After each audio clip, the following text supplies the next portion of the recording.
So Sadhguru, what is a creative mind? Oh. How big an answer do you want? As big as you want it. See, the English word mind doesn't say anything, because it's just one generic word which does not describe different dimensions of what the mind is. Mind is not just one something sitting here and doing something, okay? There is really no such thing as mind. In the yogic culture, there is no mind. There is a physical body, there is a mental body.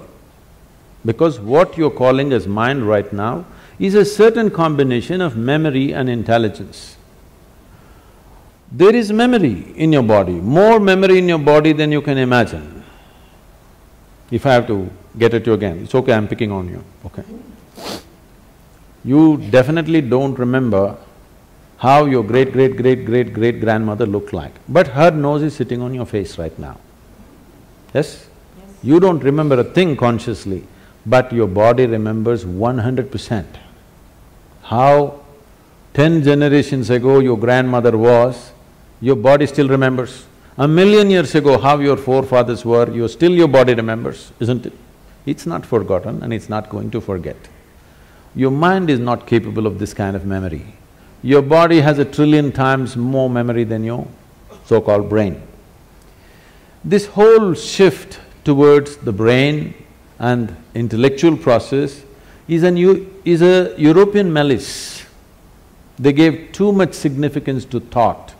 This has happened because they lived under a subjugated society, religiously subjugated society, where you're not supposed to think anything except what's written in some book, otherwise you're dead. They lived like this for a long time. Because of this, when they got little freedom to think and manage to live, they started celebrating their thought too much. Let's understand the context of thought. You can only think from the data that you already have gathered. That means you can never think anything new. You can recycle it, you can rehash it, you can produce permutations and combinations of it, but you cannot think something absolutely new. It is not in the nature of the thought to come up with something new. It can only recycle the past. That means, if you dedicate yourself to your thought process, if you enshrine your thought process, you're ensuring nothing new ever happens in your life. So thought need not be celebrated like this. That's why in this culture, thought has never been given so much significance. What you think is your psychological drama. We don't think much about that because it's your drama is important for you, somebody else's drama, it's important for them. Everybody thinks their drama is the most important drama in the universe. This is everybody's experience, because they're so identified with their own psychological drama. This psychological drama should not determine the nature of your life, because this is just a small happening compared to the life process. Life is a much deeper intelligence than intellect. We can look at… the yogic system looks at the mind as 16 parts. Those 16 parts are further broken and they're taken up to 84,000 parts. But now if I talk about 84,000, already there's a segment which says no, so I will make it 4. I'm taking away 80, okay? I'm being fair to you. Only 4. 4 fundamental parts. One is the intellect, which we have in modern world, in today's world, we are unnecessarily giving too much significance to intellect and we will pay an enormous price for this. You will come to a place where you'll know everything, but you'll know nothing of life significance, really. Today you will see this happening to children. For the first time, this generation you see, 10, 11-year-old or 12-year-old children, they look bored. When you were 10, 11, you did not know what is boredom, it was not possible. It was too exciting to be alive and looking around. You will see 10, 12-year-old children all looking bored because they've seen the cosmos through their phone screen. They know it all. And especially in the Western countries, you will see this happening at 8, 10. They're really bored, you'll see in the school buses, they're all sitting on… Bored. Because by the time you're 12, you already had one love affair, you know what is a break, you know how to all this recover from that, you tasted alcohol, you've seen this, probably you've gone into all kinds of physical things, and you know the cosmos. What more? By the time you're 15, there's really no purpose for you to exist for many of them. You should not be surprised if this culture continues. I'm not saying this is a prediction, it is something that I see beginning to happen. In another 50 or 100 years' time, if 25 to 50% of the people commit suicide, you should not be surprised, because life needs some exuberance. If too much information happens to you without experience, that exuberance will be gone and a false sense of knowing becomes so strong in you. This is the danger of intellect, because intellect wants to dissect everything. Intellect is like a scalpel, the sharper it is, the better it is, it wants to dissect and know. Dissection works with some things, not with all aspects of life. If you want to know the poor frog, you remember? The poor frog that you crucified and cut, and great knowledge you acquired from all that torture is unbelievable. How much knowledge you know. For the torture that frog went through, how much knowledge you have acquired is quite unbelievable. All that you got to know. Now you got interest, suddenly you got interested, the mother that you had ignored, you want to know your mother today. Please get yourself a sharp knife, start the dissection. You may know everything about her liver, kidney, heart, but you won't have a mother left, that's all. So life cannot be known by breaking it up.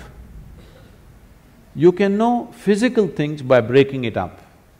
You cannot know life by breaking it into pieces. But this is the nature of the intellect. The whole modern science has evolved from human intellect. Because it's produced technological benefits, you can't argue against it, because people, yeah. They think they're scientists, they know nothing about science. They're just enjoying their iPhone. They think they're scientists because they can do this.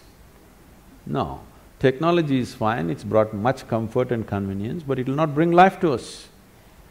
So intellect is like this.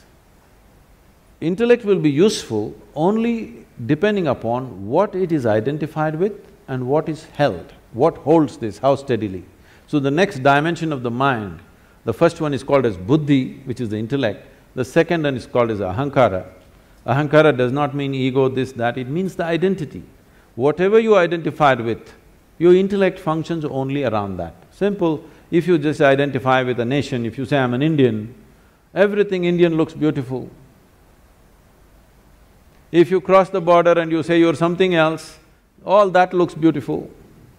So whatever you identified with, it's only with that the intellect functions. So ahankara is the identity. How consciously and how steadily your ahankara has been created will determine the effectiveness of your intellect. Just because it's sharp, it does not mean it'll be effective, because sharp intellect or a sharp knife can cause any amount of damage to you. If you have a sharp knife and you don't have a steady hand, you will cut yourself all over the place. That's all that's happening. Human suffering is just this. You don't know how to hold this intellect in your hand properly. Every day you're cutting yourself. All suffering is on self-help because your own mind causing this to you all the time. No matter what happens, people suffer, whichever way they suffer, because they don't know how to hold this intellect. If you had the mind of an earthworm, you would be quite peaceful.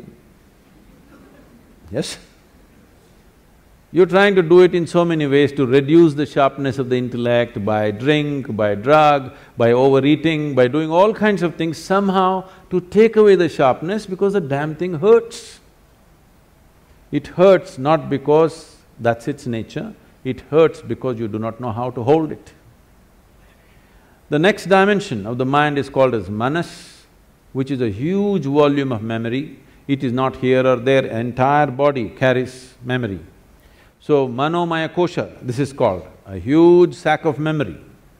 These memories in various stacks, we'll not go into all these details considering some people have said a clear no. They don't want to have a mind, I'm sorry, they don't want to know anything about the mind So the fourth dimension of the mind is called as chitta. Chitta means it's pure intelligence. It is unsullied by memory. It has no trace of any kind of memory, it's just pure intelligence. If you touch this, then you have access to what you're referring to as the source of creation, because all kinds of things might have been fed to you. God is this, God is love, God is compassion, God is kind, whatever. Somebody come, stand on the edge of this stage, say all the prayer you want to say and fall. Let me see whether compassion happens to you or a cracked bone happens to you. I would like to check, all right? All these things have been made up because whatever somebody is deprived of, they will attribute that quality to their idea of God. Your ideas of God have come only because you do not know how this whole creation happened. Because you don't have an answer, you made it up. Because you're a human being, you said a big human being is sitting up there. Oh, how can you do all this? If somebody asks, he has 10 hands, so he does lot of things, not like you. Whatever, it's all right for children. But essentially because you do not know how creation happened, you are coming up with explanations. So that which is the source of creation, don't believe what I say, what anybody says. Pay attention to one piece of creation. Just take a flower, pay attention to this, pay an attention to a leaf or an atom or an ant. All you will see is phenomenal intelligence beyond anything you can imagine, yes?